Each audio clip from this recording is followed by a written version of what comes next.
Okay, so we're going to be given 3 by 3s of 2005 and 2025. All right, so video games. Let's start with video games.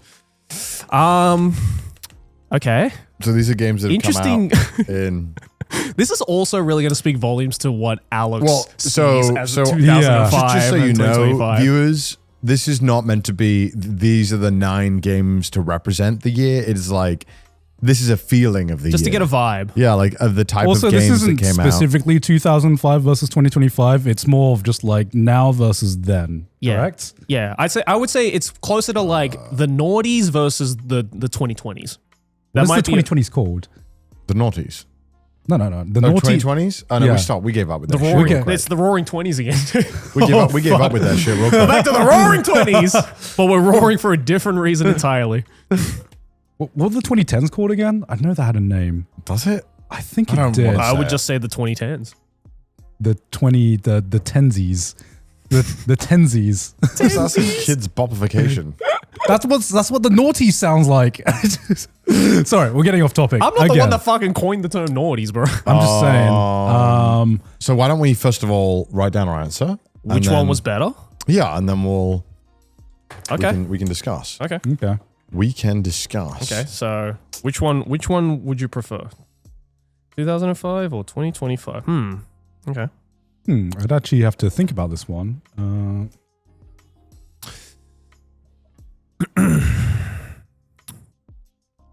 I wonder if we're gonna get the same answer on any of these. I think that's gonna be the most interesting I thing. want to change. You changed. Yeah, I want to change. I want All to right. change. But yeah, I mean, this is so tough. Yeah.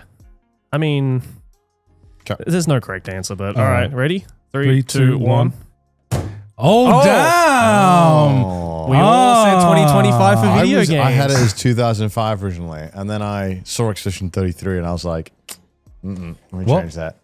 Oh, you saw Expedition 33. Yeah, I was like, wait, that came out this year. Yeah. Right. As much as I love a lot of these games, Super Mario Strikers especially has a soft spot in my heart. Banger. Because that was the game What a that I banging think game. I put the most hours into on the GameCube. Yeah. The only soccer game I ever played.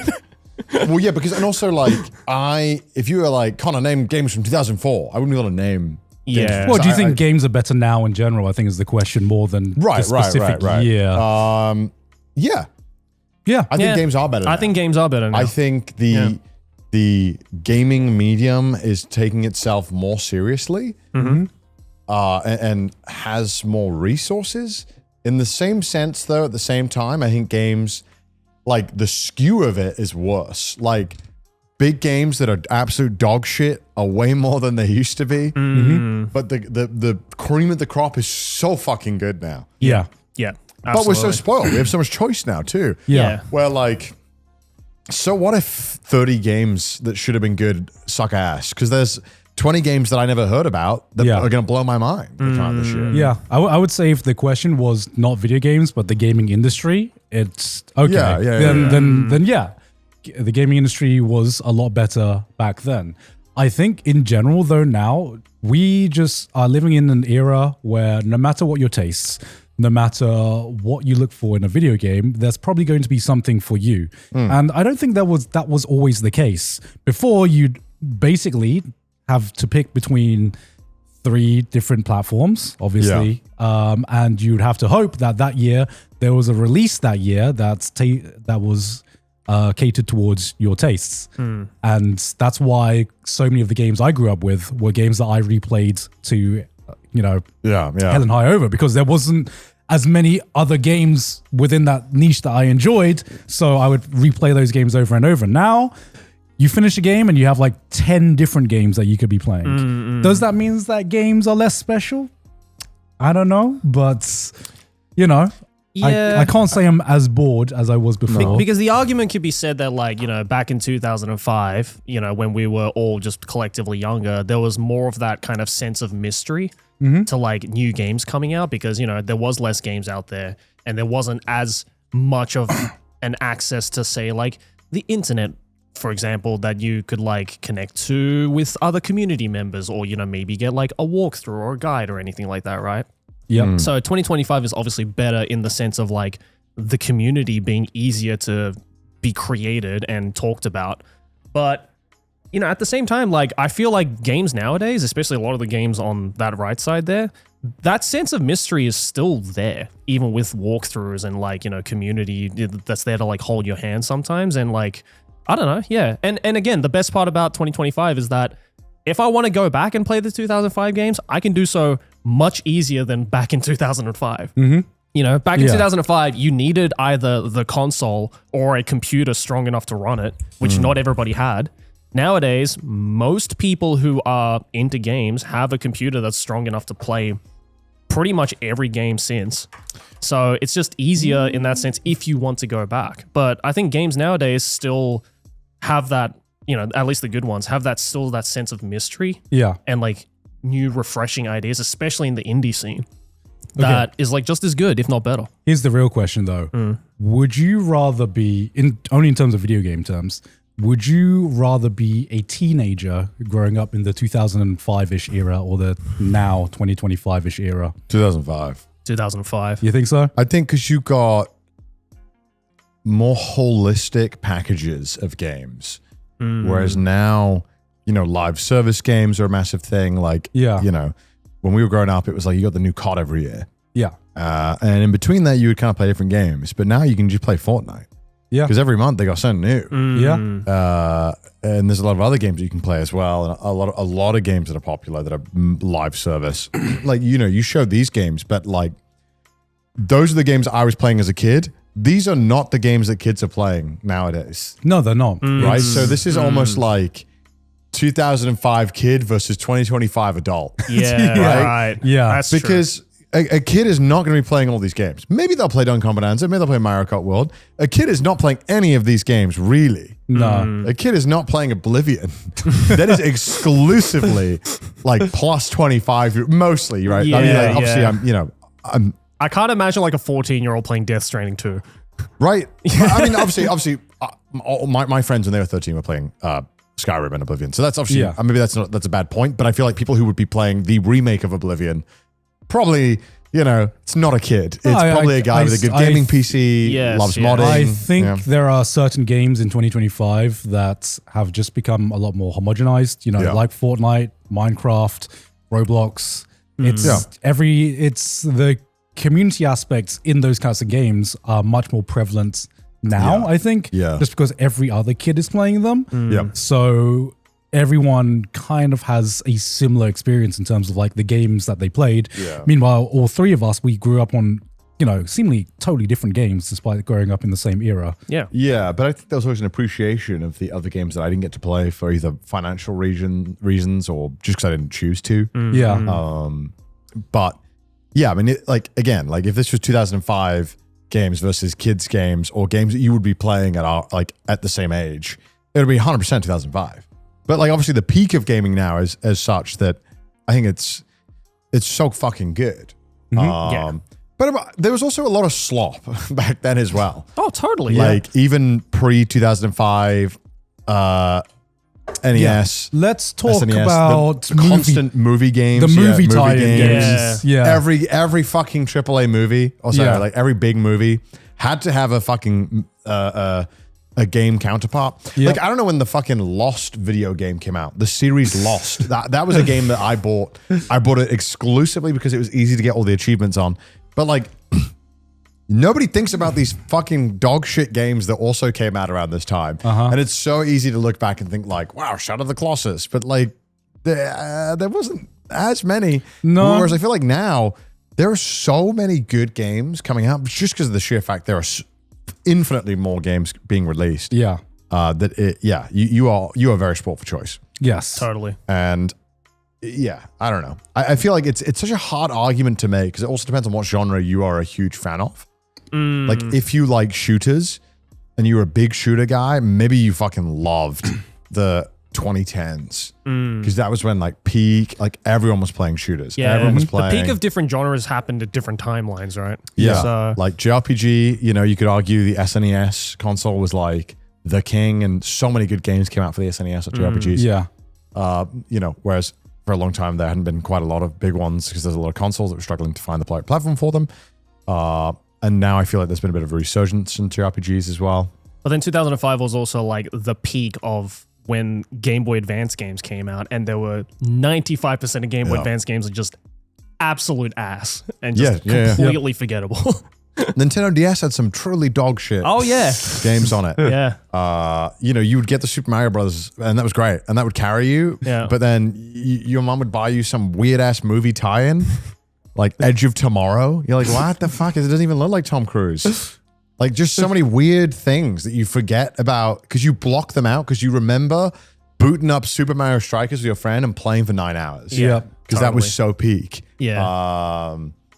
But yeah, I don't know. So I think, but then on to play devil's advocate, gaming is also more frustrating than it's ever been in terms of, you know, you when you bought Super Mario Strikers or any game on the GameCube, it ran on the GameCube. Yeah. Now when you buy some Switch games, some of them don't even fucking run on the Switch properly. Sure. And like, how frustrating is that to new consumers trying to get into gaming or kids? Trying to explain to them, actually, the graphics cards in the Steam Deck is not good enough, so you can't play that game. It's like, this is like cryptic as shit. It's like trying to find, like, read the Regigigas language when that's just Unknown. no, Regigigas is just Morse code. Yeah, Morse code. So not that hard actually, but you know, PC is really annoying to use. You boot up a fucking PlayStation, asked you on performance or picture mode. You're like, what the fuck is this? Just let me play the game. Like, it is, gaming has become so much shittier and has become a lot more of an expensive hobby. Yeah. Than it wasn't really. I mean, gaming actually was quite expensive before too, but in a very different way and in a way that didn't feel like you were being taken advantage of. Yeah. It's just inflation. Free to play is like makes up most of the gaming revenue is made up from free to play games, which I think is not objectively, but I think it's worse for gamers in general because I think it ends up in making games sometimes be worse off than when they would be. I think do you not like live service games then? I don't really like live service games. I don't know. I really like a complete package. Yeah. I don't mind a DLC. I don't mind you know, I know the new thing is the whole Act 1 with Deltarune, they do acts. Yep. I don't mind that. I understand that development has gotten very expensive. Yep. And people should be paid appropriately. And so sometimes you just have to release it in unconventional ways. That's fine. It just sucks to boot up a game, fuck with it so much, and then they're like, all right, come back in 12 hours when you have more energy. Or, hey, you could speed up a lot of things if you pay a couple of bucks. And you're like, I would just love to be on the same page as everyone else. Like, Dark Souls would fucking suck if you got like Dark Souls 3 and like, oh, struggling there a little bit? Oh, you can actually get the Dankoth's, the Blade of the Wise. If you just buy the season pass, you're like, God damn it. God damn it. I just wanted to play the game and just progress. I think as well, like the one... Sorry for ranting. No. I completely agree. I think as well, like the one thing that 2005, at least like, and you know, maybe this is a result of the fact that we were just younger, or maybe it's just a sign of the times, but like, I feel like the whole concept of just like LAN and just playing in the same room as another person is basically gone now. Well, whenever I go to LA, I always go to obviously the Yard. Yeah. They do Penis Star League. Okay, what? They call it Penis Star League. Okay. And they have headsets on one side that are all hooked up to some crazy expensive broadcasting system. Yeah. So we all play Search and Destroy, Modern Warfare 2, Halo 3, Modern Warfare 3, Black Ops 2. Yeah. And they have a whole, like, it's sick. And they just do like LAN nights where it's like, all right, who wants to hop in? All right, we'll swap teams. All right, this person's winning too much. Let's swap. I think it's so fucking high. Yeah, and that was the thing, right? Like, you know, sure, you could buy Super Mario Strikers, for instance, and just enjoy it as just like the one-player game. But the core reason why that game is so goated is because when you got a bunch of friends over, fucking LAN, 4 controllers, and you just go absolutely ham on that game. Yeah. That was where that game really shined. Yeah. And I feel like now, because it's so easy to just like hop onto a server or hop onto a Discord call and just like play with people across the planet, which, you know, has its merits, don't get me wrong, but it doesn't, I don't know, maybe this is my nostalgia talking, but like it doesn't have the same excitement as being physically in a room together. Couldn't be me. Couldn't be me. No, I mean, I think this is just a result of dev time, like development time for games becoming so much exponentially longer. Yeah. Like I think that the prime example of the showcase of how games just take longer to make now is like, look at the Final Fantasy release chart. Yeah. Pull up like how often and like Mainline Final Fantasy, right? yeah, mainline Final Fantasy game release, and like maybe there's like a chart or something that will show us and like give us a good gap. I swear someone made one. No, that's a list. Maybe there's like a chart. There you go, images. Images maybe, or maybe you type a chart or something and it come up. Oh, there we go. This there it is. kind of Yeah, helps. Yeah, this helps. Like open that up, and also at the same time, not just Final Fantasy, but they made like Chrono Trigger. I guess actually at that point it would have been, was that just Square? That was Squaresoft? still Squaresoft. Squaresoft. Yeah. Look at this run. Yeah. Back to back to back. I see nothing but bangers. Like, Nothing but bangers, dude. like I cannot, like, and when did Chrono Trigger release again? Chrono Trigger was 94. It was around the same time as 5, I believe. 93, 92, something like that. 95. Like So look after at a this year run. after 6. Like, imagine fucking cooking up 6, and the next year you release Chrono Trigger. Oh, Like 2 games that have like shaped the entire medium. yeah. Like unequivocally. And then also even then onwards from that, even when dev time got longer and they release, 6, 7, because 7 came out in 97. 1997, which is fucking crazy as well. That came out 2 years after Chrono Trigger. Like that run is bonkers. Yeah. And then you see how long it takes now between this Final Fantasy and the one previous. It is just so much harder to make games. Yeah. And my point being is that like, obviously when it is taking this long and the gap is getting so long between Final Fantasies, you imagine you're in a dev studio, and especially when there's a lot of money and it's getting a lot more expensive and wages are higher, and you have to sell a lot more copies, otherwise people are going to lose their jobs. Yeah, you just don't have fucking time to put in co-op. Only probably like Nintendo maybe and indie games have the ability to be able to like prioritize stuff like this, but it's no surprise that like a lot of studios like that is by far at the bottom of the checklist. And then you also consider that half the fucking games nowadays release in an absolute appalling state. Yeah, they're never like fully finished. I said 2025 was better, but now I've argued for the past 20 minutes. Okay, because I'm looking at this chart. Why gaming is dog Could you shit. imagine in 5 years they released 7, 8, 9, and 10? In 5 years. That is like a generational run. That is crazy. like that is like They gotta only be, took yeah. a year between 9 and 10. That's nuts. Yeah. To have been a Final Fantasy fan from like 6 onwards, knowing you were going to fucking eat every year must have been a godly feeling. God damn. I mean, Pete could probably be on top. I mean, Yeah. I mean, there's a So- reason why I think people like, What happened after 10 then? well, they changed. So the formula for Final Fantasy changed a lot. Yeah. And I think Well, they released 11, which was the MMO, which was not very good from what I've people heard. didn't like. There's still servers for it. It's still. There's still so, but one of the biggest change. Pete told me this, and I was like, this blows my mind. That this is the best, one of the best quality of life fixes they did for 11 was increase the run speed by 35%. And apparently that was a life changing thing for the gamers of that game. Like that was like, oh my god, this game is playable. But like, Yeah. how badly do you have to fuck up where that change is like they're like groveling, like this is amazing, this is the best thing ever. Anyway, they changed a lot, went towards MMOs and stuff, and obviously 14 is very successful. But And then now 13 they're was trying to very bring it back. contentious. Yeah. Now they're trying to bring it back, the traditional style Final Fantasy, and obviously trying to modernize it, but kind of struggling really because 15 didn't do very well. 15 was mid as hell. And then 16 did well, but I don't think it met the sales that Square were hoping for. Yeah, 16 was 16 was 8. it was cool. Yeah. Yeah. It was Cool. 8. It was cool. Um, It was a good game. It was better than 15. That's the phrase I'll you use. know, it sucks because you're like, damn, to have 2 games not perform really well, and especially like 10 years, you're like, man, Square is such a fucking awesome studio at making stuff. It's like, man, it would suck if they weren't able to make stuff. I think it's the want them. stories or something else.